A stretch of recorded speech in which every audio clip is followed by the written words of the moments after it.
ICC T20 world cup 2026मध्ये group डीतील आजच्या सामन्यात साऊथ आफ्रिकेने न्यूझीलंडला 7 विकेटने पराभूत करत सुपर 8 फेरीत धडक मारली. न्यूझीलंडने 175 7 धावा केल्या, पण साऊथ आफ्रिकेने 17.1 षटकात 178 3 बाद करत सहज विजय मिळवला. त्यामुळे सलग तिसऱ्या विजयासह साऊथ आफ्रिका पहिली पात्र टीम ठरली. मार्करामची वादळी खेळी प्लेअर परफॉर्मन्स साऊथ आफ्रिका कर्णधार आयडन मार्कराम 44 चेंडूत 86 धावा, 8 चौकार 4 षटकार.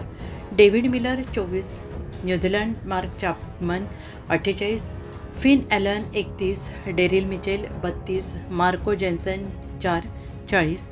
मॅन ऑफ द मॅच न्यूझीलंडच्या डावात चॅपमनने चांगली सुरुवात केली, पण जेन्सनच्या गोलंदाजीने त्यांना 175 पर्यंतच मर्यादित ठेवले. मार्करामने 19 चेंडूंच्या अर्धशतकासह डाव फिरवला. पॉईंट्स टेबलवर परिणाम साऊथ आफ्रिकेकडे आता 3 सामन्यात 6 गुण प्लस 1.477 नेट रन रेट. न्यूझीलंडला शेवटचा सामना जिंकावा लागेल. भारत-पाकिस्तान सामन्यापूर्वी हा निकाल सुमारे 8 शर्यतीत मोठा बदल आणला. सुपर 8 शर्यतीत मोठा बदल आणला.